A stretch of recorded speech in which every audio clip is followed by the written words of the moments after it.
Friends, कैसे हो आप लोग? उम्मीद करते हैं अच्छे होंगे और अपनी तैयारी जारी रखे होंगे। फ्रेंड्स, जैसा कि आप लोग जानते हैं कि एक दिन हम लोग व्याकरण की वीडियो देखते हैं, एक दिन हम लोग हिंदी साहित्य के इतिहास की वीडियो देखते हैं। तो आज हम लोग व्याकरण की वीडियो देखेंगे। व्याकरण की वीडियो में हम लोग उपसर्ग पढ़ चुके हैं, आज हम लोग प्रत्यय पढ़ेंगे। तो आइए प्रत्यय पढ़ते हैं। प्रत्यय प्रति धन अय की योग से प्रत्यय शब्द निष्पन्न होता है। प्रति अर्थात पास में, परंतु पूर्व में न होकर अंत में। और अय का तात्पर्य है गति या चलने वाला। वे शब्दांश जो किसी शब्द के अंत में लगकर उस शब्द के मूलार्थ में या धात्वर्थ में परिवर्तन कर दें या नवीनार्थ की प्राप्ति करा दें, उन्हें प्रत्यय कहा जाता है। एक प्रत्यय की आइए साधारण परिभाषा देखते हैं। जो शब्दांश धातु रूप या शब्दों के अंत में लगकर नए शब्दों का निर्माण करते हैं, उन्हें प्रत्यय कहते हैं। जैसे पठ धातु है, उसमें अनीय प्रत्यय लग के पठनीय शब्द बन गया। कम शब्द है, उसमें आऊ प्रत्यय लगा के क्या हो गया? कमाऊ। अतः हम कह सकते हैं कि प्रत्ययों से शब्दों का विस्तार होता है। सुंदर एवं विशेषण पद है, उसमें ता प्रत्यय लगने पर संज्ञा पद बन जाता है। सुंदरता जो कि भाववाचक संज्ञा है। बुद्धि एक संज्ञा है, उसमें मान या हीन प्रत्यय लगने पर विशेषण बन जाता है, जैसे बुद्धिमान बुद्धिहीन। पाठक एक पुल्लिंग संज्ञा है, इसमें क के स्थान पर ई का प्रत्यय लगाने पर स्त्रीलिंग संज्ञा बनती है। विशेष एक विशेषण है, इसमें त या तया जोड़ने से क्रिया विशेषण बन जाता है। इस प्रकार प्रत्ययों की योग से संज्ञाएं, विशेषण, क्रिया विशेषण आदि सैकड़ों हजारों शब्दों का निर्माण होता है। प्रत्यय के भेद। प्रत्यय दो प्रकार के होते हैं, कृत प्रत्यय, तद्धित प्रत्यय। कृत प्रत्यय धातु अथवा मूल क्रिया पदों के साथ लगकर नए शब्दों की रचना करने वाले प्रत्ययों को कृत प्रत्यय कहते हैं। क्या कृत प्रत्यय की परिभाषा हुई? क्रिया या धातु के अंत में प्रयुक्त होने वाले प्रत्ययों को कृत प्रत्यय कहते हैं। जैसे उदाहरण से समझते हैं। पठ क्या है? धातु है, अगर उसमें हम अक प्रत्यय लगा देंगे तो क्या बनेगा? पाठक। इस तरह भूल क्या है? धातु है, इसमें ना लगा के हम लोग क्रियापद पता कर सकते हैं। जैसे भूल अगर ना हटा देंगे तो धातु रूप बन गया ना, ऐसे ना लगा के हम लोग क्रियापदों के पता कर सकते हैं। और उसमें अक्कड़ प्रत्यय लगा देंगे तो शब्द क्या बनेगा? भूलक्कड़। यहाँ ये बात का ध्यान रखिएगा कि भूल में मात्रा इधर होती है, अगर अक्कड़ प्रत्यय लगा देंगे तो मात्रा इधर बन गई, छोटा ऊ का बन जाएगा। कूद क्या है? क्रियापद है, धातु है, अगर उसमें अक्कड़ प्रत्यय लगा देंगे कूद में तो क्या बन जाएगा? कुदक्कड़। इस तरह क्या हुआ? कृत प्रत्यय की परिभाषा। कृत प्रत्यय क्या है? जो कि मूल धातु में लगता है, उसे कृत प्रत्यय कहते हैं। क्रिया या धातु कुछ भी कहें, अगर क्रिया या धातु में अगर प्रत्यय लगे तो उसे कृत प्रत्यय कहते हैं। उदाहरणों से आप लोग समझ लिए, पट, भूल, कूद, ये सब क्या है? धातु है। अगर इसमें हम अक्कड़ प्रत्यय लगाते हैं, पाठक, भूलक्कड़, ये सब बन रहा है कुदक्कड़, तो क्या हुआ? कृत प्रत्यय हुआ। तद्धित प्रत्यय। तद्धित प्रत्यय ऐसे प्रत्यय जो क्रियापदों के अतिरिक्त संज्ञा, सर्वनाम, विशेषण व अव्ययवाचक शब्दों के साथ प्रयुक्त होते हैं, उन्हें तद्धित प्रत्यय कहते हैं। क्या हुआ तद्धित प्रत्यय की परिभाषा? जो प्रत्यय संज्ञा, सर्वनाम, विशेषण या अव्यय के अंत में जुड़कर उनके अर्थ में विशेषता लाते हैं, उन्हें हम क्या कहते हैं? तद्धित प्रत्यय कहते हैं। आइए इसको उदाहरण से समझते हैं। जैसे सोना। सोना क्या है? संज्ञा शब्द है ना, सोना। अगर उसमें हम आर प्रत्यय लगाते हैं तो क्या शब्द बनता है? सुनार। सुनार। इसी तरह क्या है? मीठा। मीठा क्या है? विशेषण शब्द है, उसमें आस प्रत्यय लगाते हैं तो क्या शब्द बनता है? मिठास। अपना क्या है? सर्वनाम शब्द है, अगर उसमें हम तो प्रत्यय लगा देते हैं तो क्या शब्द बनता है? अपनत्व। बाहर क्या है? बाहर क्या है? बाहर क्या है? अव्यय पद है, अगर उसमें हम ई प्रत्यय लगा देते हैं तो शब्द क्या बनता है? बाहरी। इस तरह क्या हुआ? तद्धित प्रत्यय की परिभाषा भी तो यही है, जो प्रत्यय संज्ञा, सर्वनाम, विशेषण या अव्यय के अंत में जुड़कर उनके अर्थों में विशेषता लाए, उन्हें हम तद्धित प्रत्यय कहते हैं।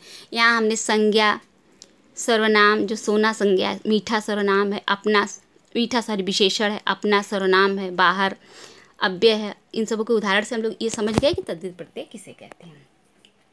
प्रश्न हम लोग से परिभाषा नहीं पूछता है, कृत प्रत्यय क्या या फिर तद्धित प्रत्यय का परिभाषा नहीं पूछेगा।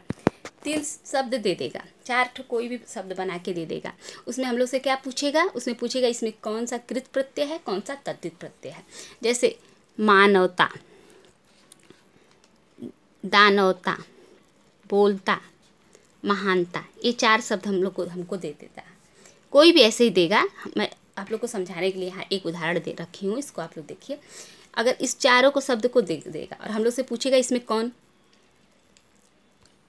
इसमें कृत प्रत्यय कौन सा है। अगर हम लोग से प्रश्न ये पूछ दे रहा है कि 4 शब्द हैं, इसमें कृत प्रत्यय कौन सा है, तो इसको हम लोग कैसे समझेंगे, आइए समझते हैं। हम क्या बोले थे कि धातु में ना लगा के हम लोग देख लेंगे कि धातु क्रियापद बन रहा है कि नहीं। तो चलिए, मानव, ये मूल शब्द क्या है, मानव, और उसमें ता प्रत्यय लगा, मानवता। अगर इसमें हम ना लगाएंगे, मानव ना, कोई शब्द बन रहा है, नहीं ना बन रहा है, तो क्या हुआ, ये क्या हो गया, धातु तो नहीं हुआ, तो क्या हुआ, तद्धित प्रत्यय हो गया। इसी तरह दानव में ना लगाएंगे, मूल शब्द क्या हुआ, दानव, और ता प्रत्यय लगा है, तो क्या बना है सब, दानवता। और तो अगर ना लगा रहे हैं तो शब्द दानव नहीं बन रहा है ना, तो क्या हो गया, ये भी क्या हो गया, तद्धित प्रत्यय हो गया। महान, महान में अगर हम ना लगा के देखेंगे, क्रियापद बन रहा है, नहीं बन रहा है ना, क्रिया बनेगी नहीं, महानता, महान ना क्या लगाएंगे, ता।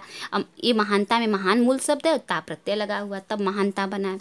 बोल, बोल में अगर हम ना लगा देते हैं तो क्या बना बोलना, बोलता है ये लिखा हुआ सब, तो बोल मूल शब्द है और ता प्रत्यय लगा है, बना बोलता। तो अगर हम इसमें ना लगा के देख ले रहे हैं, क्रियापद बन रहा है बोलना, तो क्या हुआ, अगर ये हमारा हम उत्तर सही हो जाएगा। क्या, कौन सा सही होगा, बोलना सही हो जाएगा, बोलता सॉरी।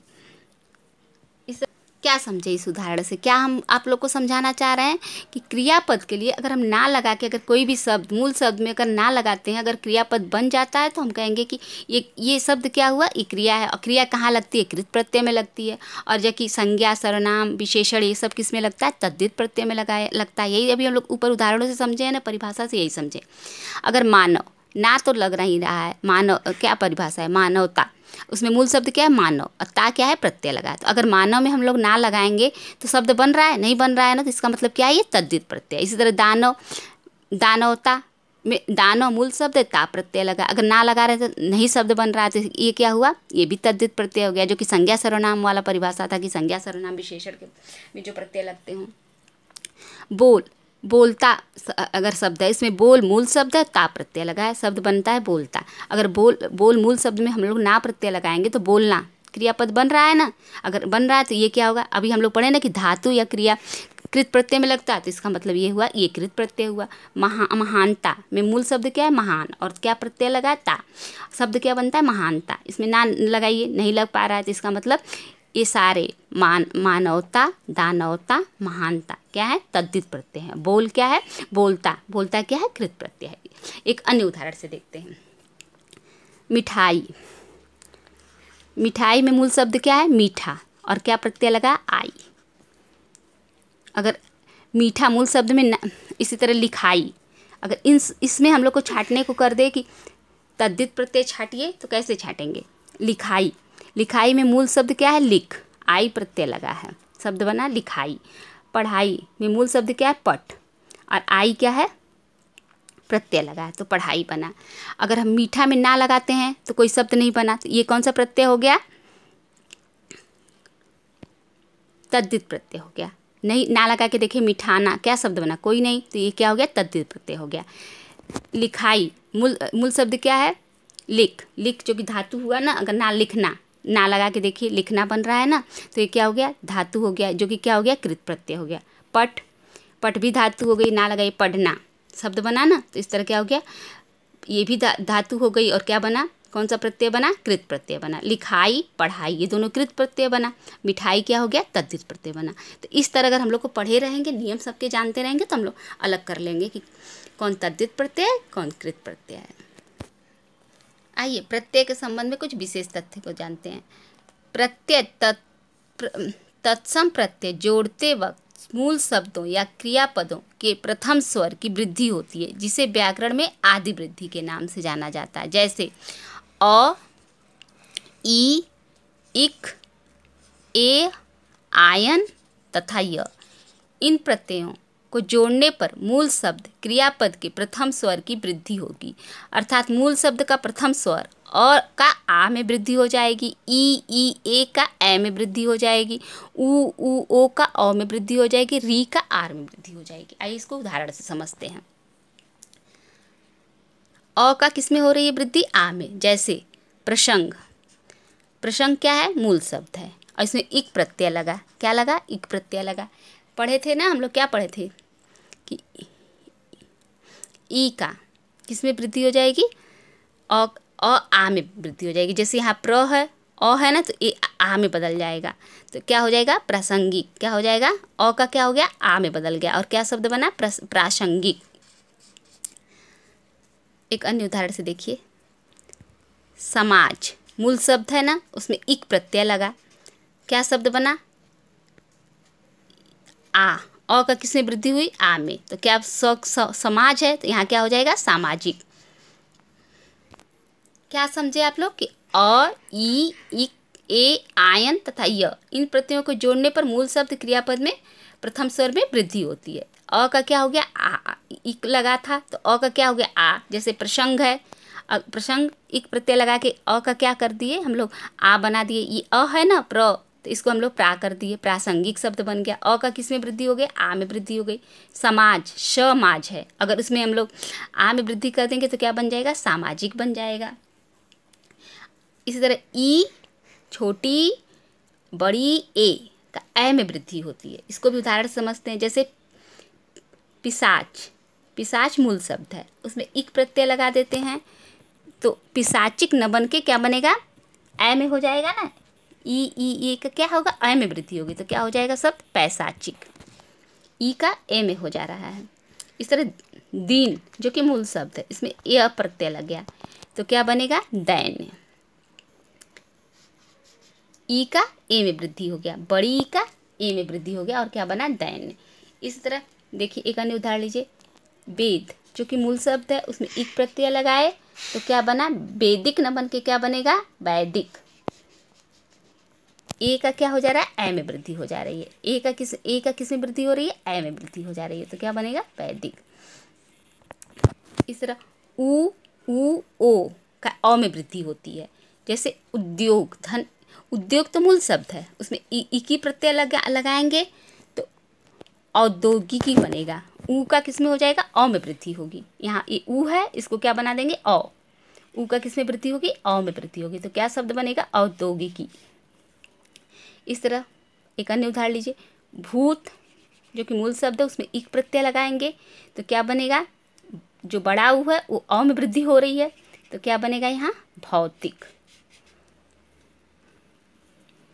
लोक मूल शब्द है, इक प्रत्यय लगाएंगे तो ओ अ में परिवर्तित होकर क्या बनेगा? लौकिक। इस तरह री का आर में वृद्धि होती है। क्री, अक प्रत्यय लगाएंगे तो री का किस में वृद्धि हो जाएगा? आर में। क्या बन जाएगा? कारक। री का किस में वृद्धि हो रहा है? आर में।